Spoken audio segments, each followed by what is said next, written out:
Je vais parler en portugais, c'est plus facile pour moi.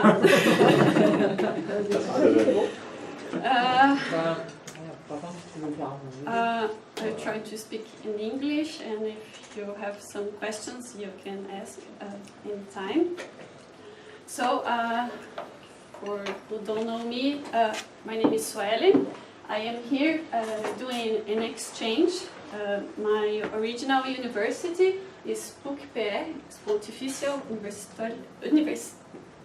Pontifical University Catholic of Paraná, and I'm doing my PhD in the Thermal System Laboratory in the Engineering Mechanical area. So, Dennis nicely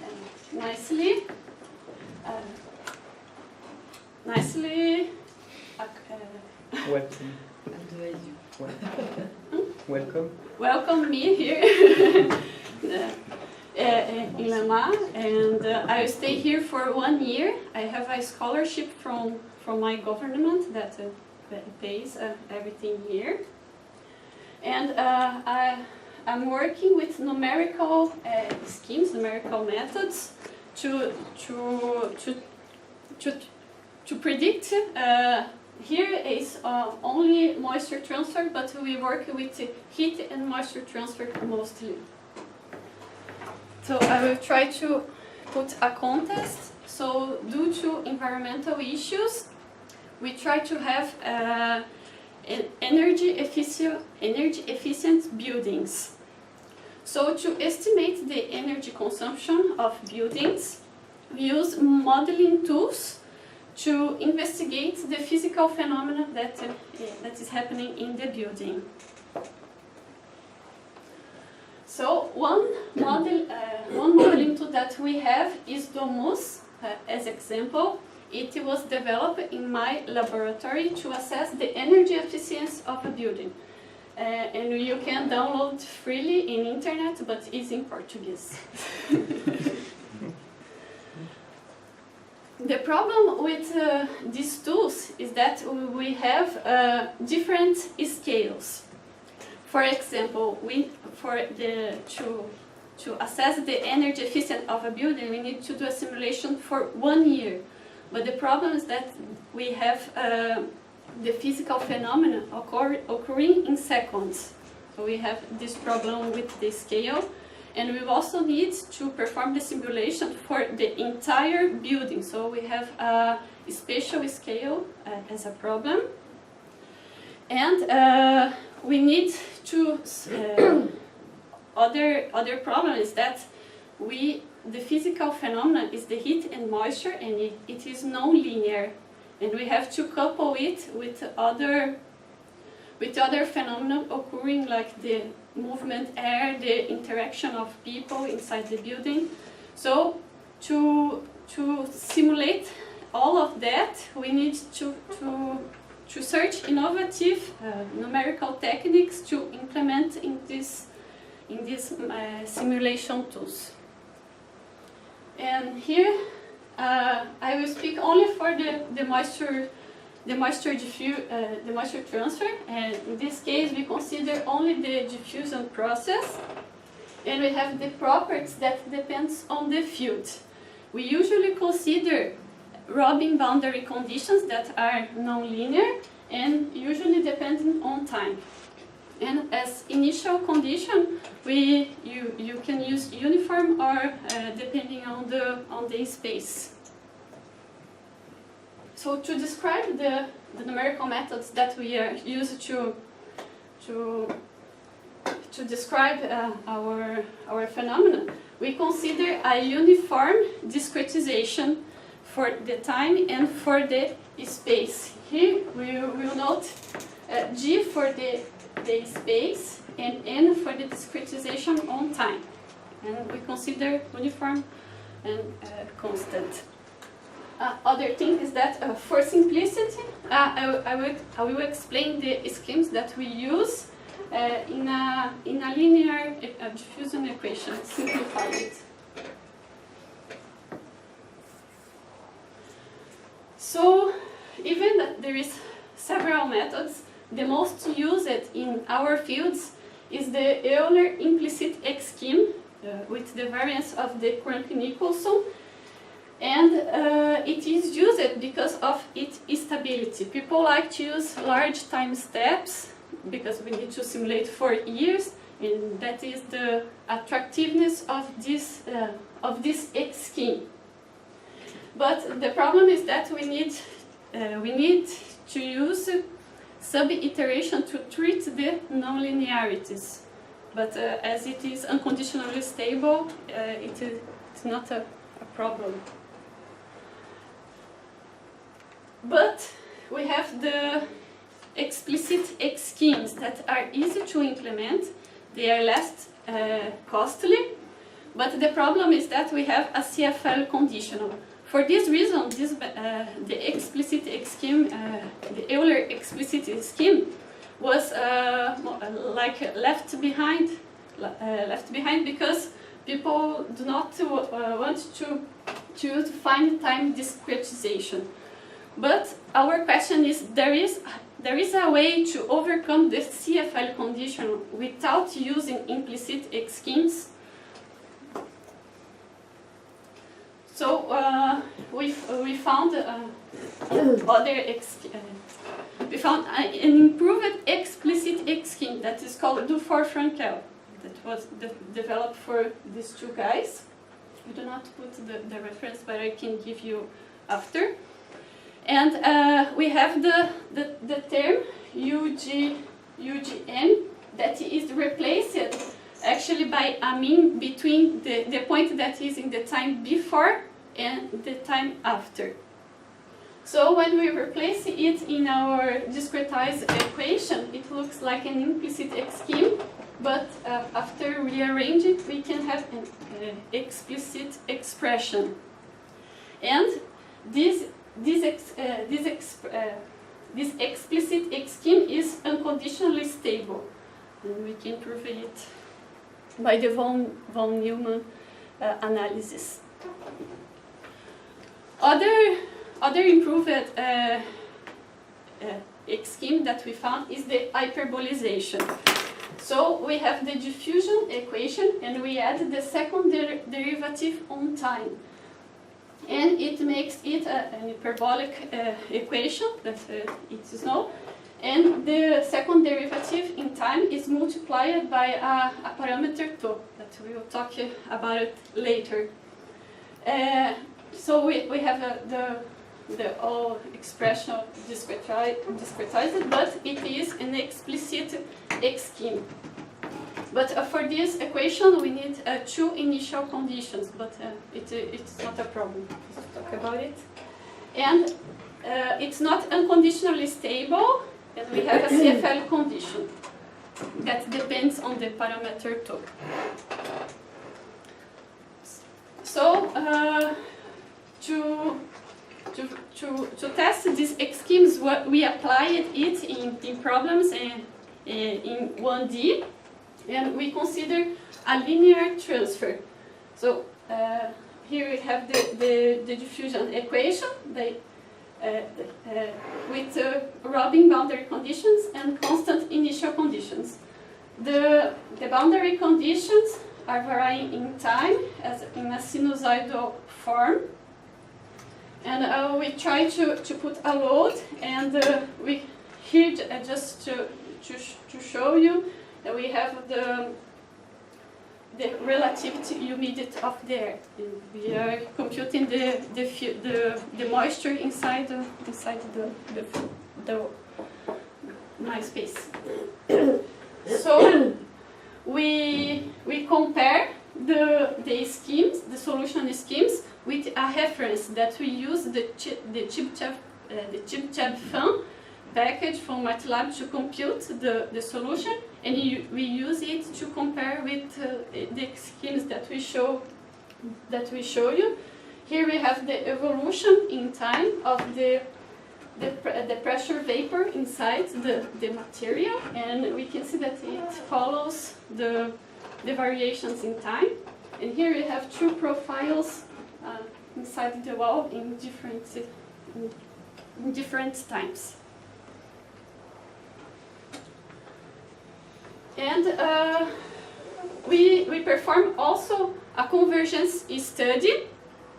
And as expected, the Euler explicit scheme we can compute only to the CFL, and it restricts small time steps. I forgot to explain that this is the error that is computed with the norm true. And the hyperbolic schemes can go a little further in relation to the CFL condition, but it has also a restriction.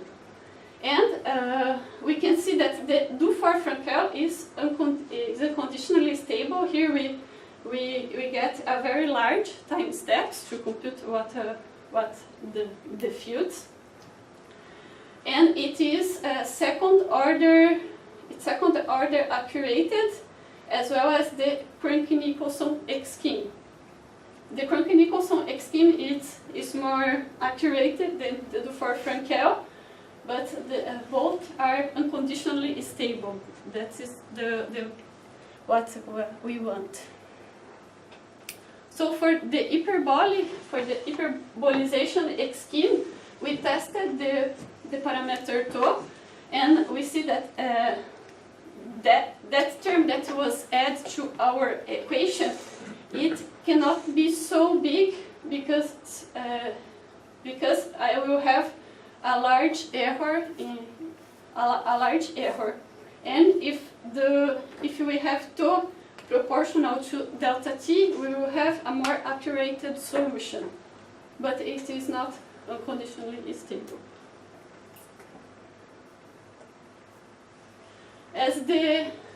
As our problems are not always they are never linear, we performed a application in a nonlinear problem. We consider that the properties are a function of the field, and in this case, in one of the boundary conditions, we consider the same sinusoidal variation, and here we add a step in one of the boundaries to see how the nonlinearities will, if the nonlinearity of the problem will be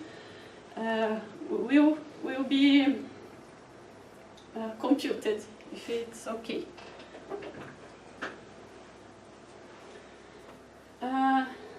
One of the methods we use to compare with the Dufour-Frankel and the Euler scheme is the Crank-Nicholson modified. Why it is modified? Because we consider the properties not in the actual time step. We consider in one time before to avoid the sub-iterations in each time step. So all the properties are considered in the previous time step.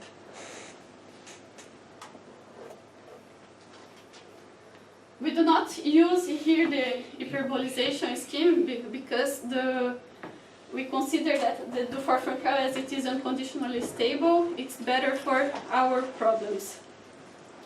So we compare it to this is the Euler explicit scheme, the Dufour-Frankel, the modified Crank-Nicholson, and the Crank-Nicholson scheme. And we can see that in this area we have the step of the solicitation in the boundary, and after we have a decrease like it was in the boundary condition. We also performed a convergence study. So here we have the error in function of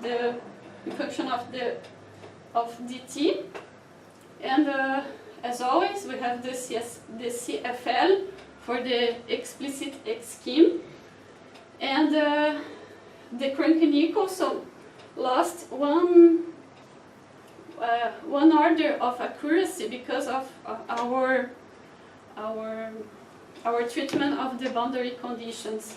But we can see that the Dufour-Frankel and the Crank-Nicholson could compute the solution for all the time steps we wanted. So one of our question is the compute. One of the things we want is to decrease the computational cost. That is what one of the things we search with these methods. So we just compare here the number of operations performed in each time steps, and we can see that the Euler, explicit, and the Dufour-Frankel have the same number of operations, and in which n is the number of special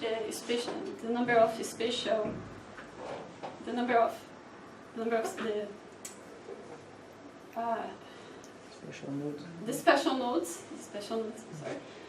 And the implicit has we have the sub-iterations to treat the nonlinearities that it is multiplied by the number of operations. The Courtney-Nicholson has one part implicit and explicit, so we have 2 times the number of operations and the number of sub-iterations. That is not the case of the modifier Courtney-Nicholson that do not have the sub-iterations. And what we can see is that we gain time when we use the Dufour-Frankel scheme. For example, it needed 16% of the time of the Courtney-Nicholson to perform the same solution with the same with enough accuracy. So the conclusions we can get from this work is that we can have explicit schemes that are unconditionally stable. They are accurate enough to represent the physical phenomena we want, and they are good to avoid the sub-iterations and to treat the nonlinearities. But we have to pay attention to one thing that, like in our field, people like to use large time steps. But it doesn't mean that we are representing well our phenomena.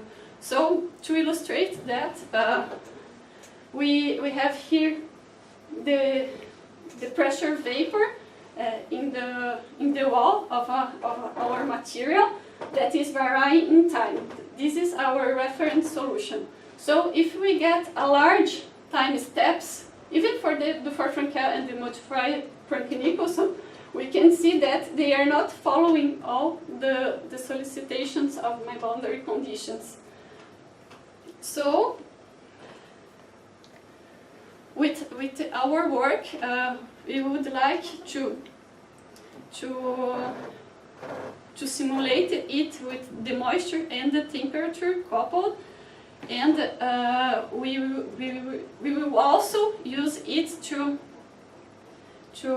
perform simulations in large scales, adding the air model. Like in this room, we will simulate all the walls in 1D and additional the air inside it. So with the explicit schemes, we will not have the sub-iterations between all the walls and the air inside. This is what we are trying to reach with this study. Thank you for your attention. Obrigada.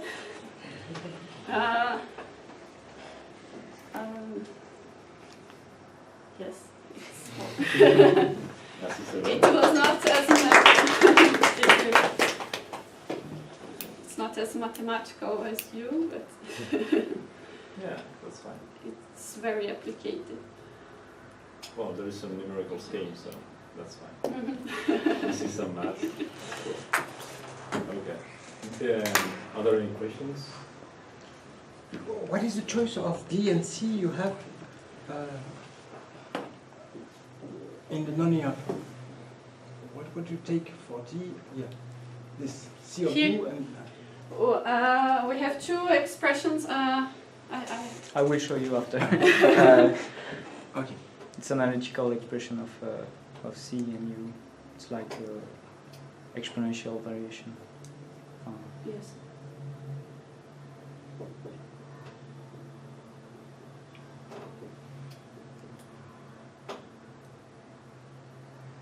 And for the Ludford and Frankel, so it's totally explicit.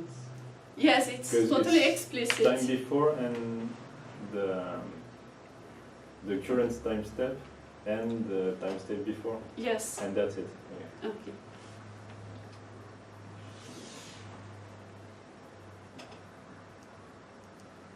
So the conclusion. So the only thing is that with the implicit Euler equation, it's inconditional in delta t at the beginning. If delta t is not that large, then it's the first. Yeah, just that. Here Yeah. we The triangle. fixed delta x and we Yeah. changed the delta t, but we also made the contrary. We fixed delta t sure. and changed the delta x. And why Crampton is not a second order for small time? I don't understand the first. For Crampton. No, Crampton-Nicholson is second order second order. Yeah, it's in second time. order, but Yes, but the accuracy is not the same. But for small time step. For a small time step, zero because order. of delta x, because delta x is it's not here, but it's 10 minus 4, so we cannot get. Okay. It is restraining to the delta x. Okay.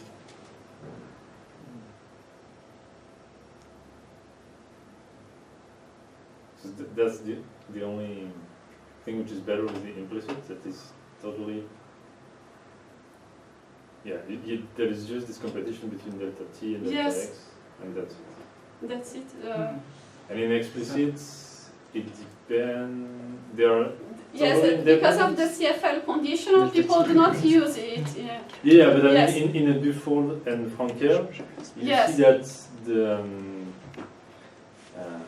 when delta t and delta x, well, delta t is totally independent of delta x. Somehow, Yes. Yes. because well, delta x or delta t does not limit the. No. It computes the solution, but it's not accurate yet. Yeah, You have Okay. something. Uh, But the discourse in our field is that implicit schemes are better because they are unconditionally stable. That is Yeah. the reason people use it, and there is a lot of other numerical methods that people do not use. And for example, Domus, the software developed in our lab is only implicit. It has only implicit schemes. So for this reason, we are trying to improve the methods to compute it. And when we do some simulation, it takes time. Yeah, sure. And And especially the sub-iteration is Newton method or? Yes, Newton have some And usually. you make three steps. Yeah, it depends on the tolerance we choose. Okay, so you give a tolerance. You don't Yes. choose the number of steps. No, we give a tolerance and we have an average number of. And I don't remember that in Ludford and Frankel, how do you treat the nonlinearity? It's also completely explicit, or the d depend on n or on Yes, n? we use it in the time before. The properties, the Okay. nonlinearities we treat in the time before.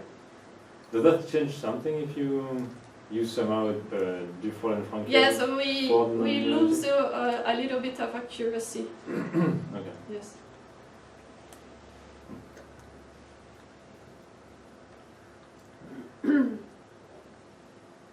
Any questions?